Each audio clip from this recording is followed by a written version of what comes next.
Hello, welcome to my channel, Another Bibliophile Reads. My name is Greg, and I am here to do the answers to my call for questions for my 500 subscribers. Now, about 2 weeks ago, I reached over 500 subscribers, and I did a video calling for questions, and I had 503 subscribers at that time. As of today, I have 551. That's an add of 48 subscribers in just about 2 weeks.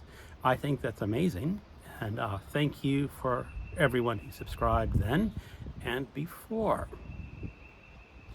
And this is a small little channel, like I said, plain vanilla, no frills, no special editing, just me talking in front of my iPhone. And I don't do a lot of special stuff just because I don't really want to take the time in editing videos. I was a computer programmer before I retired, and the idea of messing around with more computer programs just does not appeal to me that much.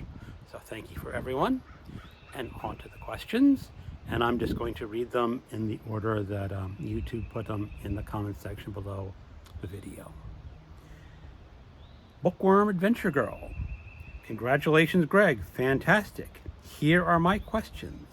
Tell us about your family. Are they all readers? How often do you organize all those amazing bookshelves? Well, my family right now is just my wife. She reads some. She used to read more, but she's now more into gardening and so forth. So so she reads a couple, maybe 50 books a year, which I guess is a lot compared to most people, but compared to me, it's not all that much. Occasionally, we do read the same book. I really enjoy that. We just read The Goat Castle Murder by Michael Llewellyn when we were on vacation in the Dominican Republic, because I finished it on my Kindle. I was talking a lot about it, and then she decided, well, I might want to read that, so she read it. And it's fun when you can read a book with your spouse and discuss it otherwise. But other than that, I just have my cats, and cats don't read. And how often do I reorganize my shelves? As needs be. When I move, of course, when I moved from Washington last year, I had to do a complete reorganization moving to this house in Virginia. I'm looking at my shelves right now, and I will be adding one more bookshelf probably this month or next month, and that's going to require some more reorganization. But other than that, I just let them sit. Next question, Criminale. Congrats, Greg, and no surprise, your channel is one of the best out there. The breadth of your books you cover is always amazes and delights me. Question, you cover both very literary books and pulpy genre fiction on your channel. If you could only read one or the other for the rest of your life, which would you pick? Now, a lot of that comes down to why I would be coming down to that choice. I don't see how that could ever happen. I guess there could be a rather strong political climate change in this country where reading certain kind of books is rather frowned upon. It already occurs in some parts of this country, but they may step up the action and force me to pick one or the other. The other reason is that I just get really tired and can't focus on reading. Maybe my eyesight goes, and I can only listen to audiobooks or large print books or ebooks. So it'd be very hard for me to pick one or the other, because I really like literary fiction, and I do enjoy the pulpy fiction too. Maybe in my old age, I will abandon literary fiction and just ease out on very easy pulpy fiction. Next question, read by Fred. Congratulations on over 500 subscribers. I love some of the t-shirts you worn in videos. The one that said, "Sorry I'm late, I didn't want to come," had me laughing. I guess my question is, do you wear those kind of shirts outside the house? Yes. Also, your book collection is expansive. My next question is a two-parter. Where do you get your books? And was your book collection a natural progression, or you decide one day you were just going to amass a huge library? Okay, back to the t-shirts. Most of those t-shirts were gifts from my mother-in-law when she was living with us a few years ago. And every Christmas or my birthday, she didn't know what to get me because she didn't know what kind of books. So she just bought lots of t-shirts. I do wear the good ones. Some of the really stupid ones I've gotten rid of. She had one she gave me was a picture of Isaac Newton, and the phrase below was, "How about them apples?" And that went straight to Goodwill. And I do, as I said, I do wear those outside. Sometimes my wife puts the kibosh on it and says, "You are not wearing that t-shirt." The "sorry I'm late, I didn't want to come" is especially banned when we're visiting friends.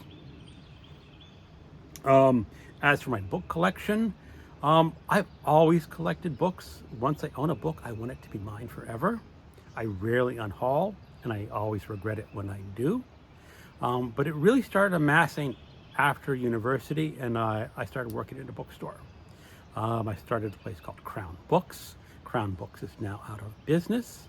But working in a bookstore, you tend to buy a lot of books, even though I didn't make a lot of money. So it just started building after that. And it's kind of a pain in the rear to always own all these books and having to move around. So I guess it's just a natural progression. Jim's books, reading, and stuff. Bravo on passing 500 subscribers. I don't find it any surprise that you passed that milestone. There is an audience for people talking about books with no frills and fancy editing, and you have always something interesting to say. You seem to be more confident in front of the camera than when you started. Looking forward to seeing you pass 1,000 subscribers. Do you have a favorite poem or poet?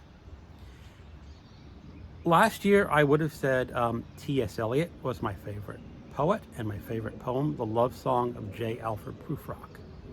I think The Love Song of J. Alfred Prufrock is still my favorite poem. But after doing a group read of The Wasteland and the other poems, my whole opinion of T.S. Eliot has sunk a little bit. While I liked The Love Song and The Wasteland and the Preludes, some of his other poems just didn't hold up to me. And some of his religious imagery just did not appeal to me. Melrose. Vanilla is always best in my opinion. Congrats on the poetry readings a lot. You have a great voice for that. Question: what character in literature and poetry do you most identify with, and why? I try not to identify with fictional characters too much. When I was much younger, in my 20s, I identified with Jude from Jude the Obscure.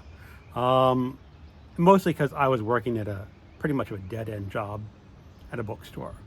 And why book lovers might think working in a bookstore is a whole lot of fun, it is a lot of drudgery too, because it is a job. But I liked him because he wanted to be something else. He wanted to go study in the seminary. And why I wanted to be a writer, we had that feeling that life was made to be better if you could only get to it. And while he had a very tragic end, and I went into computer programming, which is a lot less tragic, the dreams of my youth never really came out the way I thought they would be, even though by all standards I'm pretty successful right now and I've got a pretty good life. But that would have been Jude the Obscure.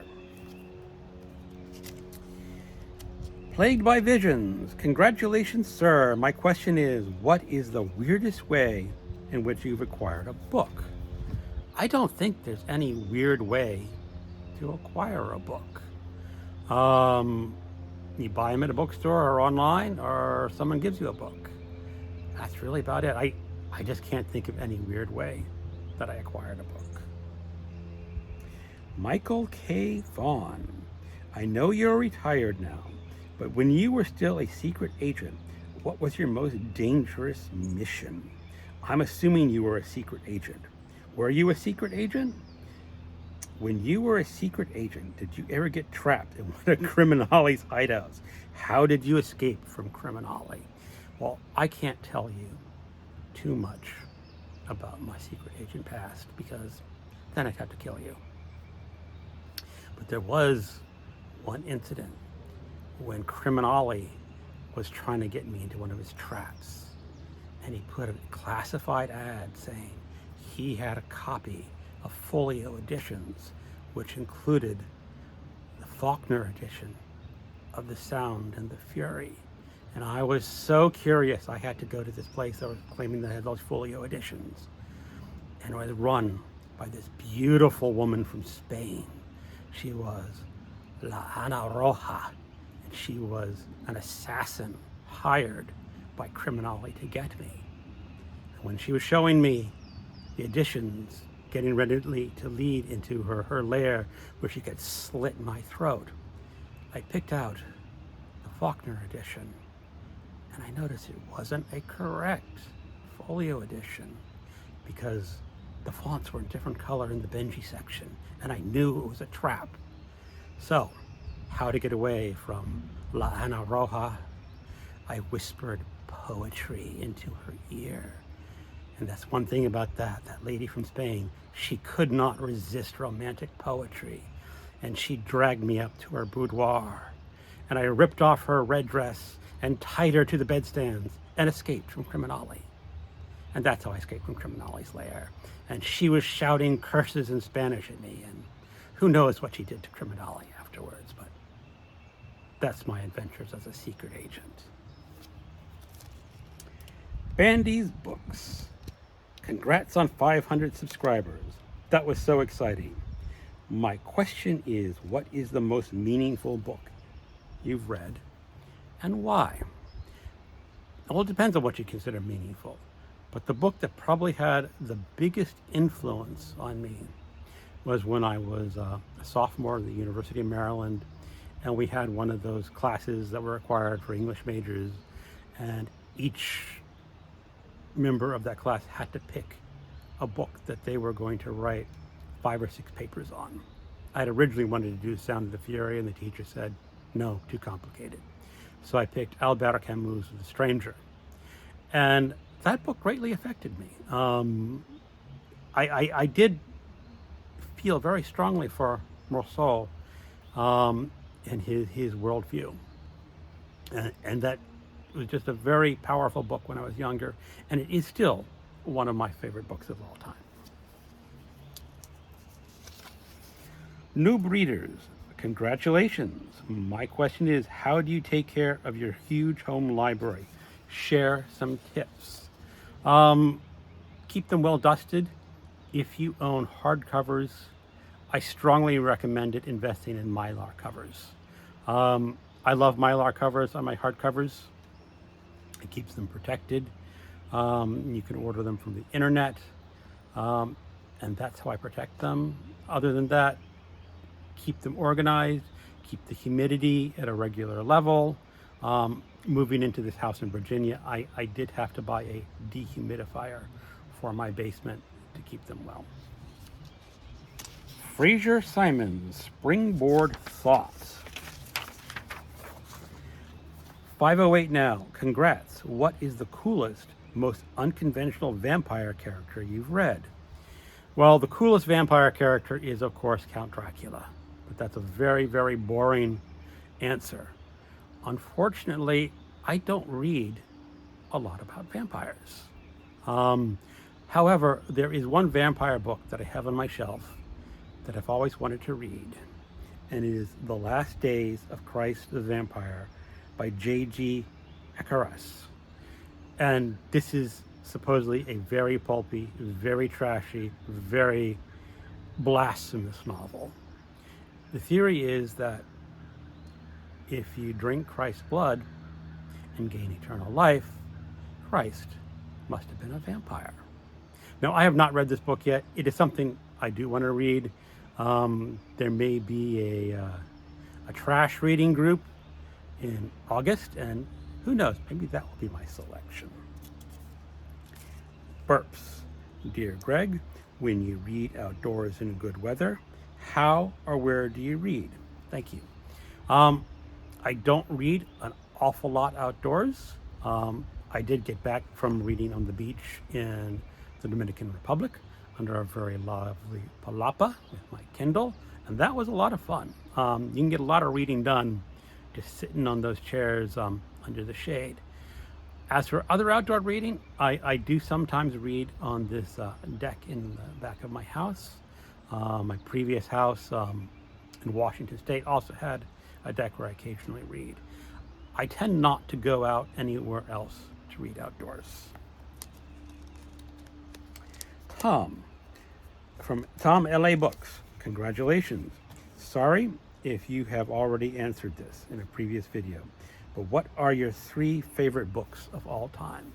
Now, 2 of these I have already mentioned. One would be Albert Camus' The Stranger, Jude the Obscure by Thomas Hardy, and I would also probably throw in Lolita by Vladimir Nabokov. Now, I know that's a bit of a book with a lot of contention. As I said before, this is not a sex book, but it is just one of the most brilliantly written books in the English language. Sonia Deveni, congratulations on 500 subscribers. Did you play any sports as a kid? Do you know how to play a musical instrument? No, I did not play any sports as a kid. I was a klutz, and I am still a klutz. I had some required high school athletics, and I just squeaked by doing the absolute minimum, trying to get by.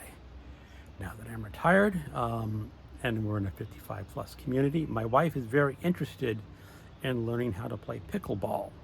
Now, pickleball, if you're not familiar, is sort of a cross between tennis and ping pong. And we are both just beginning to learn how to play this game. And true to form, I am an absolute klutz with horrible hand-eye coordination, but who knows, maybe I'll get a little better with practice. Do you know how to play a musical instrument? No. When I was growing up, there was a piano in the house. Both my older brother and my older sister were subjected to piano lessons. I was spared that because they stunk at piano. And I guess my parents decided if the 2 elder children stunk at piano, the 3rd would also stink at piano. And I can almost guarantee that that is correct. It is unfortunate. I would love to be able to play like the Goldberg variations. It'd be very soothing to have that talent, but that's just not for me. Vronsky, 1877. Congrats. What is your favorite science fiction novel? Keep up the good work. I have talked about this before on other channels. There are some strong contenders for my favorite science fiction novel. Dahlgren by Samuel R. Delany, Earth Abides by George R. Stewart, and The Time Machine by H.G. Wells, and maybe Dune by Frank Herbert. I'm a little hesitant to go with Dune just because they have that popular movie nowadays, and while it's very unfair to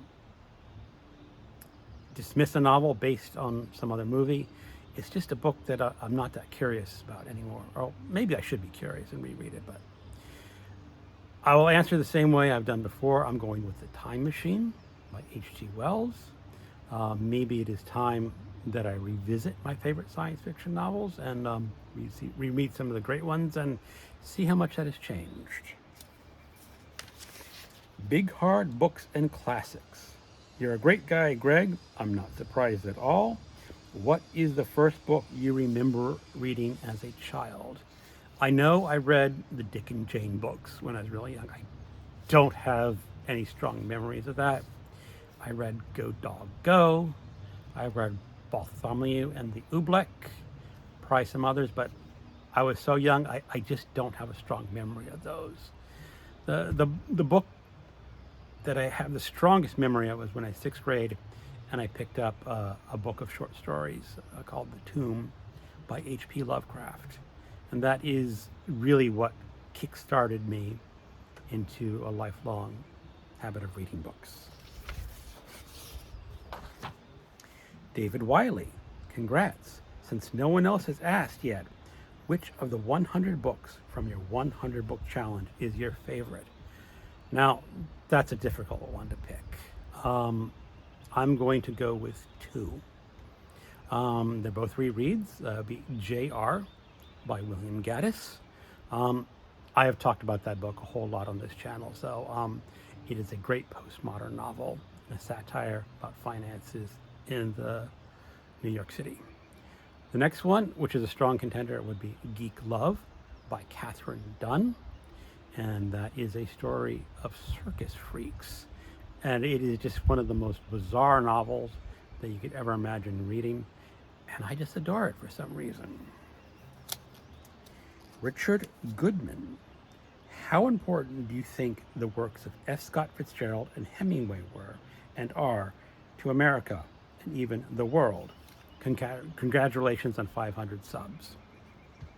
Now, I will admit that I have read more Hemingway than I have read Fitzgerald.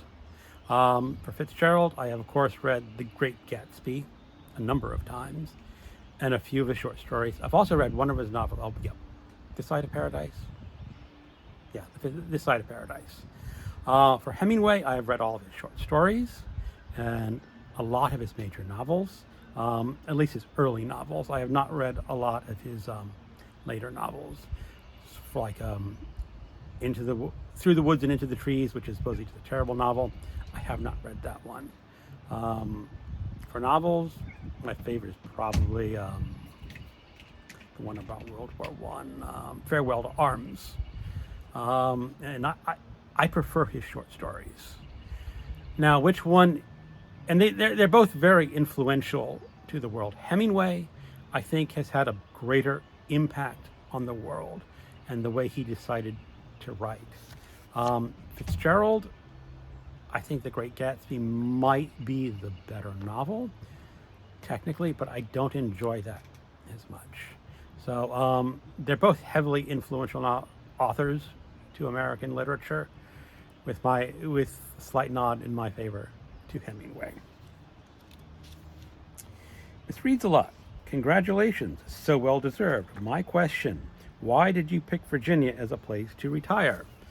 Short answer is, my wife picked it. And there's an old saying, happy wife, happy life. Now, this is not the first time I have lived in Virginia. I was born in Washington, D.C. I grew up in Maryland. And when I met my wife and married her, we moved to Virginia. And after about 10 years, her commute was so horrible living in Manassas, Virginia, that she accepted a job in Washington State, and we moved out there for 15 years. And after COVID, she got permission to work full-time from home. Her family's out here. Her mother, who we'd been taking care of, had passed away, and she decided that she wanted to move back to Virginia. And being the good husband that I am, I just said, yes, dear.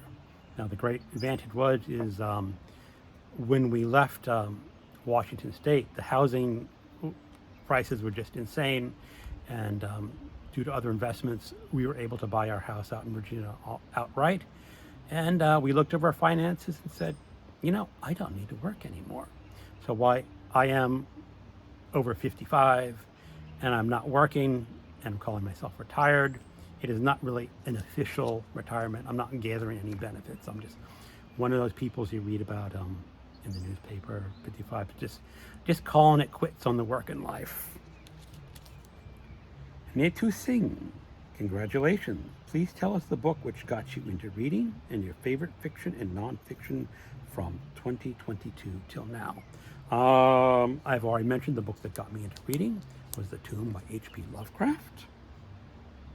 And favorite fiction and nonfiction of 2022, part of that is answered by David Wiley. That'd be Geek Love and J.R. The best nonfiction was another reread for me, and that if This Is a Man by Primo Levi. And this is his memoir of his time in a concentration camp during World War II. And that is just a stunning piece of nonfiction. and should be required reading for just about everyone, because it really gets to the heart of what it was like to live in those times and what it was like to be a Jew in a concentration camp. Moon poem. A pig just flew by my window. Congratulations. Are there any good used bookstores in your new area? How far will you travel to hunt for book treasure? What was your latest great find? We do have a few used bookstores in this area. They are decent. They are not great. I have mentioned in the book acquiring tag that where I lived in the Seattle suburbs, they had some magnificent first-rate bookstores. And I was close to, not that close, but close enough to go down to Portland and visit Powell's, which is the greatest bookstore in the United States. Here we have Riverby Books, which is a fine used bookstore. Their selection is a little limited, but it's a fine place to go. And we have another little paperback exchange, which has a lot of old paperbacks, mostly romance and some very old thrillers. And I go in there and I can occasionally find some good books. As for great deals, you don't tend to find treasures in used bookstores anymore because bookstore owners are pretty smart. And if that book is worth anything or very rare, it's probably going on sale on the internet. And Brandon's bookshelf. Hey Greg, congrats. Brandon did not leave a question, so nothing for me to say, but thanks for watching, Brandon. And that is the end of my 500 subscribers question and answer. I do hope that I've gotten everyone's question. I double checked from YouTube, but you know, these things happen. And if I missed your question, I'm really sorry. So thank you everyone for watching and everyone who subscribed. And one last thing, because he's out here with me, one of my best buddies in the world, Teddy. Say goodbye to people on BookTube, Teddy. Have a good day.